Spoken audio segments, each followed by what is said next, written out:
அறிவு என்பது யாரிடமும் மட்டும் அடைக்கலம் கொள்ளாது. சிறியவராக இருந்தாலும் புத்திசாலித்தனம் பெரியவர்களை வெல்லக்கூடியது. சவால்களைச் சந்திக்கத் துணிந்தால்தான் உண்மையான திறமை வெளிப்படும். பழைய காலத்தில் ஒரு பெரிய பேரரசு இருந்தது. அந்த நாடு செழிப்பான நிலம், பாசமிக்க மக்கள், ஒழுங்கான அரசாட்சி, நீதிமானான அரசன் என்பதற்காக எல்லா அண்டை நாட்டினரும் புகழ்ந்து பேசிக் கொண்டிருந்தனர். அந்த மன்னன் அறிவாளியாகவும் வீரராகவும் இருந்தாலும் சில நேரங்களில் அவர் தன் அறிவை மற்றவர்களுடன் சோதிக்க விரும்புவார். என் அறிவுக்கு ஈடானவர் யாரும் இல்லை என்று உள்ளுக்குள் நினைத்து பெருமை கொள்வதும் உண்டு. அந்த நாட்டில் பலரும் புதிர் கேட்கவும் புதிர் விடையிடவும் விரும்புவார்கள். ஆனால் மன்னனுக்கு புதிரில் எதிர்த்துப் போக யாரும் துணிய மாட்டார்கள். ஒருவேளை முயற்சி செய்தால் கூட மன்னன் கேட்கும் கேள்விகளுக்குத் திறம்பட விடை சொல்ல முடியாமல் போகும். அதனால் மன்னன் எப்போதும் நான்தான் மிகப்பெரிய அறிவாளர் என்று தன்னை நம்பிக்கையுடன் பெருமைப்படுத்திக் கொண்டிருந்தார்.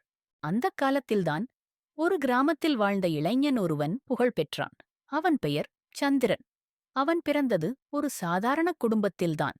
ஆனால் அவனின் அறிவு, சுறுசுறுப்பு, புத்திசாலித்தனம் கிராமமெங்கும் பரவியது.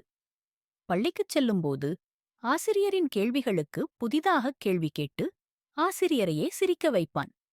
விவசாய வேலை செய்யும்போதும் கூட வேலையை எளிமையாகச் செய்ய புத்திசாலித்தனமான யோசனைகள் சொல்லிவிடுவான்.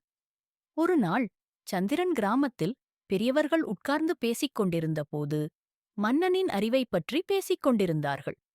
எங்கள் மன்னன் மிகவும் புத்திசாலி, யாரும் அவரை புதிரில் வெல்ல முடியாது என்று சொன்னார்கள்.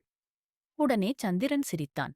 அவரும் மனிதர்தான், அவரையும் புதிரால் மடக்கலாம். நான் முயற்சி செய்யலாமா என்று கேட்டான். முதலில் எல்லோரும் சிரித்தனர். மன்னன் எளிதல்ல, கவனமாக இரு என்று எச்சரித்தார்கள். ஆனால் சந்திரன் தன் தைரியத்தை இழக்கவில்லை. அடுத்த நாள் சந்திரன் மன்னரின் அரண்மனைக்கு நேராகச் சென்றான். காவலர்கள் அவனைத் தடுத்தனர். நீங்கள் மன்னனைச் சந்திக்க முடியாது, என்ன வேலை என்று கேட்டனர். சந்திரன் சொன்னான், நான் மன்னனுடன் புதிர் போட்டி போட வேண்டுமென்று வந்திருக்கிறேன். எனக்கும் கேள்வி கேட்கலாம், நானும் கேட்பேன். யாருக்கு தெரியாவிட்டால் அவர்கள் அபராதம் தர வேண்டும். அந்த வார்த்தை காவலர்களுக்கே ஆச்சரியமாக இருந்தது. ஒரு சாதாரண இளைஞன் மன்னனுக்கு சவால் விடுகிறானா என்று சிரித்தார்கள். ஆனாலும் அவனின் நம்பிக்கை, தைரியம் அவர்களை ஆச்சரியப்படுத்தியது. அவர்கள் மன்னனிடம் சொல்லிவிட்டனர். மன்னன் உடனே சிரித்தார். சரி, இளைஞனே, உனது தைரியம் எனக்கு பிடித்திருக்கிறது. வாராய், நம்மில் புதிர் போட்டி நடக்கட்டும் என்றார். அரண்மனை மண்டபத்தில் பெரிய கூட்டம் திரண்டது. அமைச்சர்கள், படைவீரர்கள், கலைஞர்கள், அறிஞர்கள் அனைவரும் வந்தனர். இந்தப் பையன் அரசனை வெல்ல முடியுமா என்று ஆர்வமாக காத்திருந்தனர். போட்டி தொடங்கியது. மன்னன் சொன்னார், நீ முதலில் கேட்பாயா அல்லது நான் கேட்பேனா? சந்திரன் மரியாதையுடன் பதில் சொன்னான். மன்னா, நான்தான் முதலில் கேட்கிறேன். அதற்குப் பிறகு நீங்கள் கேளுங்கள். மன்னன் தலை அசைத்தார். சந்திரன் கேள்வி கேட்டான். மன்னா, உலகத்தில் எதற்கு 3 கண்கள் உண்டு, ஆனால் அது பார்ப்பதில்லை? மன்னன் சற்று யோசித்தார். அமைச்சர்கள் குழப்பத்துடன் ஒருவரை ஒருவர் பார்த்தார்கள். யாருக்கும் விடை தெரியவில்லை. சிறிது நேரம் கழித்து மன்னன் சிரித்தார். இது சுலபம். அடுப்புதான். அதற்கு 3 கண்கள் உண்டு, ஆனால் அது பார்ப்பதில்லை. சந்திரன் கைகளைத் தட்டினான். மிகவும் சரி, மன்னா, நீங்கள் விடையை கண்டுபிடித்தீர்கள். இப்போது உங்கள் கேள்வி. மன்னன் சிரித்தபடி கேட்டார். சரி, உலகத்தில் எது எப்போதும் ஓடிக்கொண்டே இருக்கும், ஆனால் ஒரு இடத்தில் கூட நின்று விடாது? சந்திரன் உடனே பதில் சொன்னான். அது நேரம்தான். நேரம் எப்போதும் ஓடிக்கொண்டே இருக்கும். அதனை யாராலும் நிறுத்த முடியாது. மன்னன் ஆச்சரியப்பட்டார். சரி, உன் அறிவு நல்லது. இன்னொரு கேள்வி. கேள். இவ்வாறு அவர்கள் பல கேள்விகள் கேட்டனர். எது பிறந்ததும் அழுகைத் தொடங்கும், இறந்ததும் அமைதியாகும்? விடை, மனிதன். எது சுவாசிக்கிறது, ஆனால் வாயில்லை? விடை, காற்று. எது எப்போதும் முன்னால் இருக்கும், ஆனால் யாராலும் பார்க்க முடியாது? விடை, எதிர்காலம். இருவரும் கேள்விகளை பரிமாறிக்கொண்டே பதில்களை சுறுசுறுப்பாக கொடுத்தனர்.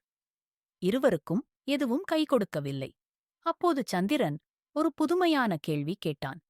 மன்னா, எனது கேள்வி இதுதான். நீங்கள் எனக்கு இந்தக் கேள்விக்குப் பதில் சொன்னால் நான் உங்களுக்கு 100 பொற்காசுகள் தருவேன். ஆனால் உங்களுக்கு தெரியாவிட்டால் நீங்கள் எனக்கு 100 பொற்காசுகள் தர வேண்டும். என் கேள்வி. ஒரு பறவை இருக்கிறது. அது பூமியில் இல்லை, வானில் இல்லை, கடலிலும் இல்லை. அது எங்கே இருக்கிறது? அந்த கேள்வி கேட்டவுடன் மன்னன் குழம்பிவிட்டார். அமைச்சர்களிடம் கேட்டார். யாருக்கும் தெரியவில்லை. அறிஞர்களிடம் கேட்டார். அவர்களுக்கும் தெரியவில்லை. மன்னன் பலமுறை யோசித்தார். ஆனாலும் விடை தெரியவில்லை. இறுதியில் மன்னன் சொன்னார், நான் ஒப்புக்கொள்கிறேன். உன் கேள்விக்குப் பதில் எனக்குத் தெரியவில்லை. உனக்கே தெரியுமா? சந்திரன் சிரித்தான். மன்னா, எனக்கும் தெரியாது. அதனால்தான் கேட்டேன். நீங்கள் தெரியாவிட்டதால் எனக்கு 100 பொற்காசுகள் தர வேண்டும். ஆனால் எனக்கும் தெரியவில்லை. அதனால் நான் உங்களுக்கும் 100 பொற்காசுகள் தர வேண்டும். இருவரும் சமமாகிவிட்டோம். மன்னன் அதிர்ச்சியடைந்தார். பிறகு சிரித்து மகிழ்ந்தார். அடடா! என்ன அறிவு! என்ன சாமர்த்தியம்! உன் புத்திசாலித்தனம் என் மனதை வென்றுவிட்டது. இத்தனை நாளாக நான்தான் அறிவாளி என்று பெருமைப்பட்டேன். ஆனால் நீ காட்டிய சாமர்த்தியம் எனக்கு புதிய பாடம் கற்றுக் கொடுத்தது. அவர் சந்திரனை அரண்மனைக்கு அழைத்து அங்குள்ள மாணவர்களுக்கு புத்திசாலித்தனத்தை கற்றுக் கொடுக்கும்படி கேட்டார். சந்திரன் அதனை மகிழ்ச்சியுடன் ஏற்றுக்கொண்டான்.